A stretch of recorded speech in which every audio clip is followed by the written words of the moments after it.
Hello and welcome to the path of study. Friends, NCERT science की श्रृंखला में इस वीडियो में हम क्लास 7 साइंस के चैप्टर नंबर 3 जिसका नाम है ऊष्मा, तो इस चैप्टर के एक्सरसाइज और क्वेश्चन आंसर को हम जो है डिस्कस करने वाले हैं। तो यहाँ पे सबसे पहले क्वेश्चन दिया गया है।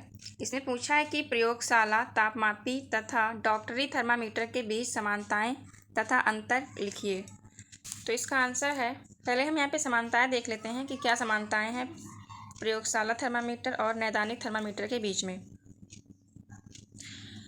तो दोनों में पारे का उपयोग होता है और दोनों ही तापमान मापने में इस्तेमाल किए जाते हैं। ठीक है, तो जो प्रयोगशाला थर्मामीटर है और जो नैदानिक थर्मामीटर है, उन दोनों में नैदानिक थर्मामीटर मतलब जो डॉक्टरी थर्मामीटर होता है, ठीक है, तो इन दोनों में पारे का इस्तेमाल किया जाता है ताप मापने के लिए। ठीक है ना। उसके बाद में हम अंतर को देख लेते हैं, क्या डिफरेंस होता है इन दोनों।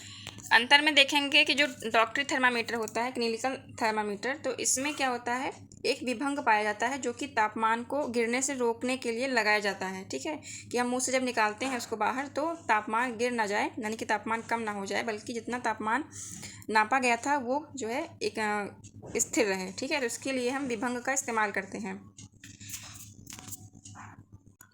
तो वही यहाँ पे अंतर में बताया गया है कि क्लिनिकल थर्मामीटर में तापमान को रोकने के लिए तापमान को गिरने से रोकने के लिए मोड होता है, जबकि प्रयोगशाला थर्मामीटर में मोड नहीं होता है।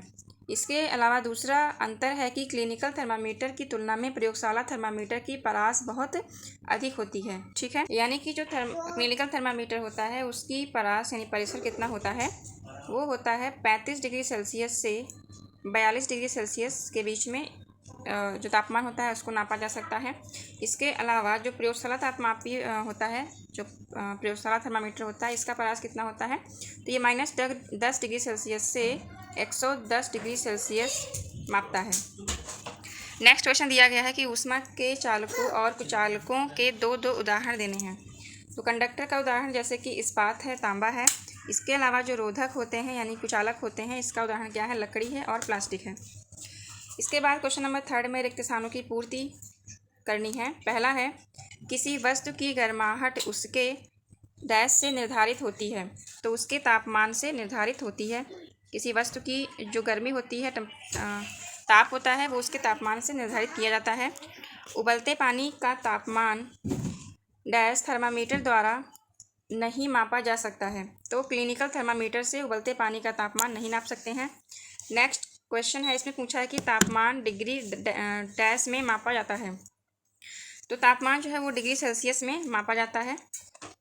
डैश की प्रक्रिया द्वारा ऊष्मा के स्थानांतरण के लिए किसी माध्यम की आवश्यकता नहीं होती है, तो किस प्रक्रिया में ऊष्मा के स्थानांतरण के लिए किसी भी मीडियम की आवश्यकता नहीं होती है, तो विकिरण की जो प्रक्रिया होती है, विकिरण की प्रक्रिया में किसी भी माध्यम की आवश्यकता नहीं होती है। नेक्स्ट है, एक ठंडे स्टील के चम्मच को गर्म दूध के कप में डुबोया जाता है। यह डैश प्रक्रिया द्वारा ऊष्मा को अपने दूसरे सिरे पर स्थानांतरित करता है। तो ये एक तरह से ऊष्मा का स्थानांतरण होता है, जो कि एक ऊष्मा के जैसे कि यहाँ पर बताया गया है कि स्टील का एक ठंडा चम्मच जब हम गर्म दूध में डालते हैं तो धीरे धीरे इसका जो ऊपर जो बाहर रहता है, दूध के बाहर जो हिस्सा रहता है, वो भी धीरे धीरे गर्म हो जाता है। तो ये जो है चालन प्रक्रिया द्वारा ऊष्मा का स्थानांतरण होता है, तो यहाँ पर आप चालन लिखेंगे।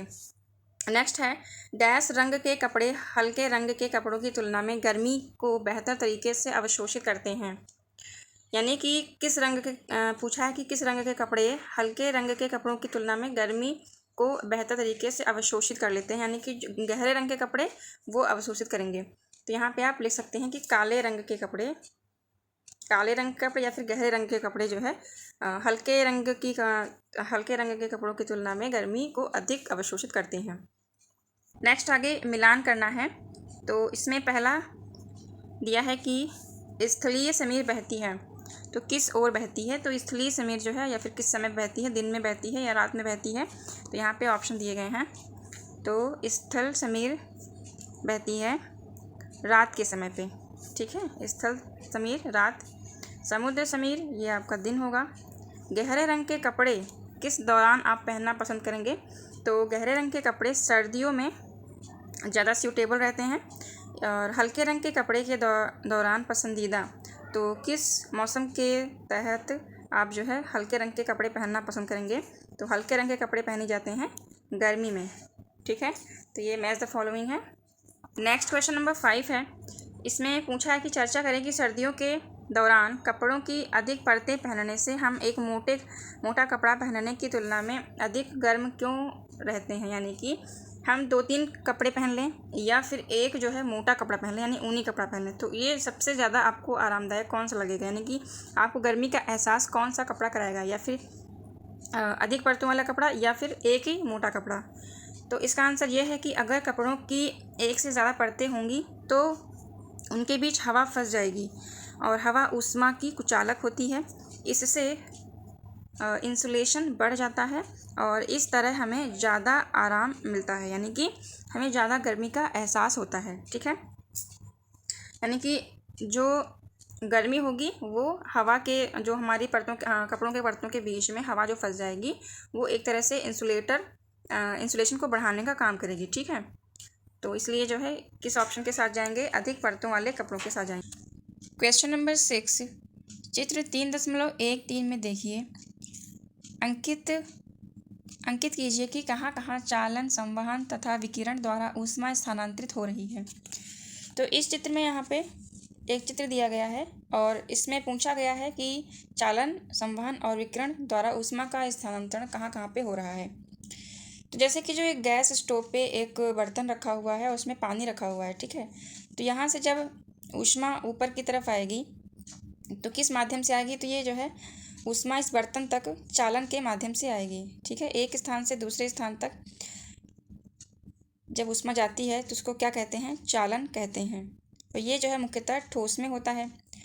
इसके बाद संवहन कहाँ पे हो रहा है, तो ये ऊष्मा के कारण ये जो पानी है ये उबल के क्या करेगा, भाप में परिवर्तित होने लगेगा। तो ये यहाँ पे संवहन हो जाएगा, ठीक है। संवहन की प्रक्रिया पानी में होगी। उसके बाद में विकिरण कहाँ पे होगा, तो विकिरण आसपास की एरिया में जहाँ तक हीट पहुँच रही होगी वहाँ सब कहीं क्या हो रहा होगा, विकिरण हो रहा होगा, ठीक है। तो यहाँ पे भी विकिरण हो रहा है। विकिरण में ऊष्मा के स्थानांतरण के लिए किसी भी माध्यम की आवश्यकता नहीं होती है, ठीक है। तो इसके आसपास के एरिया में जहाँ तक ऊष्मा पहुँच रही होगी, गर्मी का एहसास जहाँ तक हो रहा होगा वहाँ पे विकिरण हो जाएगा, ठीक है। यानी कि विकिरण हो रहा होगा, विकिरण के माध्यम से ऊष्मा का स्थानांतरण हो रहा होगा। संवहन समझ लिया आपने, चालन समझ लिया, ठीक है। तो इस प्रकार से इस चित्र में कहाँ कहाँ पे चालन, संवहन और विकिरण हो रहा है, तो इस चित्र के माध्यम से आई होप आप समझ गए होंगे। नेक्स्ट क्वेश्चन है, क्वेश्चन नंबर 7 में पूछा गया है कि गर्म जलवायु के स्थानों पर यह परामर्श दिया जाता है कि घरों की बाहरी दीवारों पर श्वेत या सफ़ेद पेंट किया जाए, व्याख्या कीजिए, ठीक है। तो जिस एरिया में या फिर जिस क्षेत्र में गर्म जलवायु हो तो उनकी जो घरों की जो दीवार होती हैं वहाँ पे श्वेत रंग पेंट किया जाए। इससे क्या होगा, श्वेत रंग जो है गर्मी को अवशोषित नहीं करता है, उसको रिफ्लेक्ट कर देगा, यानी कि गर्मी को वापस परावर्तित कर देगा, जिससे घर के अंदर गर्मी का एहसास बहुत कम हो जाएगा। तो क्वेश्चन नंबर 7 का आंसर क्या लिखेंगे आप, इसको इस तरह से लिख सकते हैं कि सफ़ेद सतह वाली वस्तुएं अधिक ऊष्मा परावर्तित करती हैं और कम अवशोषित करती हैं, इसीलिए बाहर से कम ऊष्मा घर में प्रवेश करेगी, ठीक है। क्वेश्चन नंबर 8 में पूछा गया है कि 300 डिग्री सेल्सियस के 1 लीटर पानी को 500 डिग्री सेल्सियस के 1 लीटर पानी के साथ मिलाया जाता है तो मिश्रण का तापमान होगा। तो मिश्रण का तापमान कितना हो जाएगा, जब यहाँ पे 300 डिग्री सेल्सियस का एक गर्म पानी है 1 लीटर और वही 500 डिग्री सेल्सियस जल है जो कि वो भी गर्म है। जब इन दोनों को मिलाएंगे तो इसके मिश्रण से क्या हो जाएगा, तो अब यहाँ पे आप देखिए ये पानी कंपैरेटिवली इसके जो है ये ठंडा है और ये क्या है, ये गर्म है। हमेशा जो है ऊष्मा गर्म से ठंडे की ओर चलती है, ठीक है। या फिर यूँ कह लें कि जब हम गर्म पानी को और ठंडे पानी को आपस में मिलाएंगे तो दोनों का टेम्परेचर क्या होगा, वो आपस में बराबर करने की कोशिश करेंगे, यानी कि बैलेंस करने की कोशिश करेंगे। तो यहाँ पे कितना आंसर हो जाएगा, 300 डिग्री सेल्सियस के बीच हो जाएगा, ठीक है। यहाँ पे ऑप्शन नंबर डी हम कर सकते हैं कि कितना हो सकता है, 300 डिग्री सेल्सियस से 500 के बीच में ही रहेगा, ठीक है। ना इससे ज़्यादा बढ़ेगा और ना ही इससे ज़्यादा कम होगा। उसके बाद में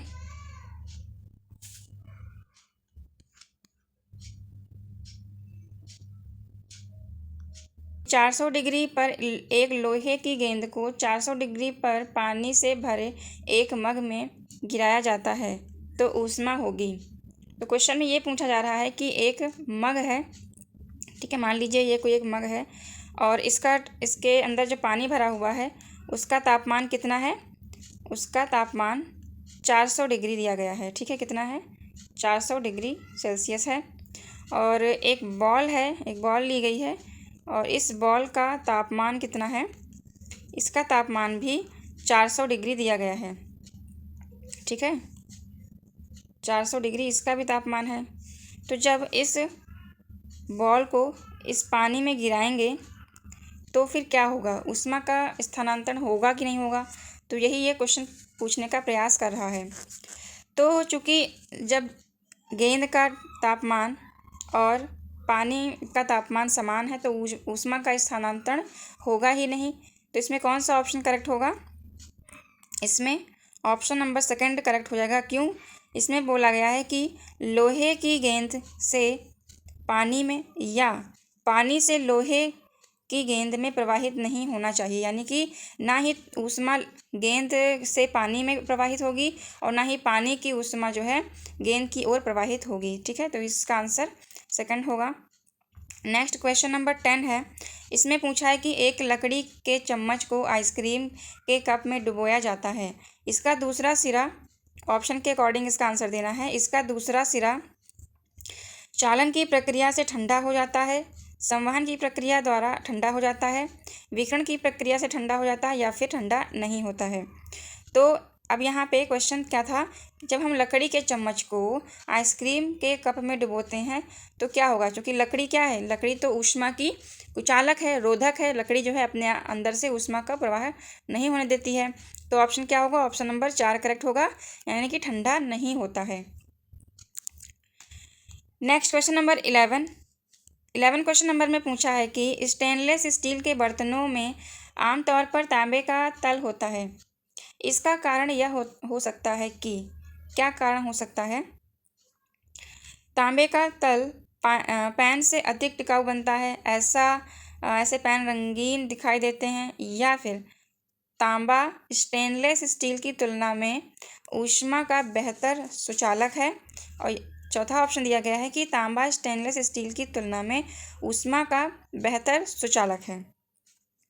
तो इसमें कौन सा ऑप्शन करेक्ट होगा, ऑप्शन नंबर सी करेक्ट होगा। क्यों, क्योंकि तांबा स्टेनलेस स्टील की तुलना में ऊष्मा का बेहतर सुचालक होता है, यानी कि स्टेनलेस स्टील के कंपैरेटिवली जो तांबा होता है उसके अंदर से ऊष्मा यानी कि हीट वो बहुत आसानी से और बहुत जल्दी से स्थानांतरित होती है, ट्रांसफ़र होती है, ठीक है।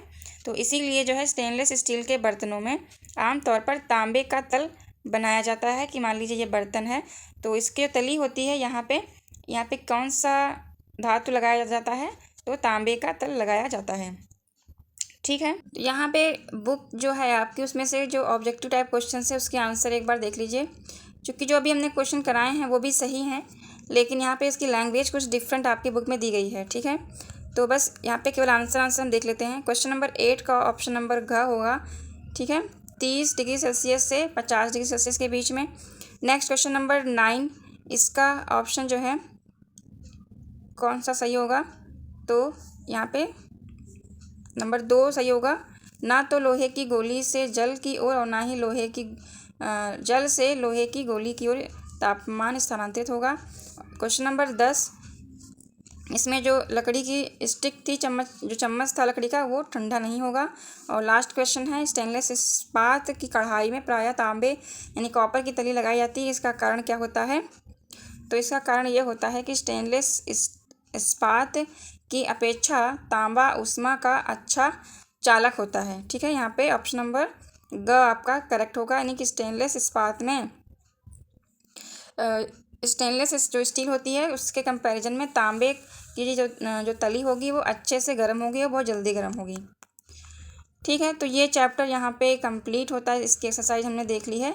अपनी आने वाली नेक्स्ट वीडियो में हम इस NCERT साइंस क्लास 7 के नेक्स्ट चैप्टर को डिस्कस करेंगे, जिसका नाम रहेगा अम्ल, क्षारक और लवण, ठीक है। तो हमारी जो भी इस चैप्टर की वीडियोस हैं चैप्टर वाइज, उसका लिंक हम डिस्क्रिप्शन बॉक्स में डाल देंगे। आप लोग उन सभी वीडियोस को देख सकते हैं, समझ सकते हैं। और वीडियो अगर आपके लिए हेल्पफुल रही हो तो वीडियो को लाइक करिएगा, हमारे चैनल को सब्सक्राइब कर लीजिए ताकि आने वाली वीडियोस का नोटिफिकेशन आपको आसानी से मिल सके। Thank you for watching. जय हिंद।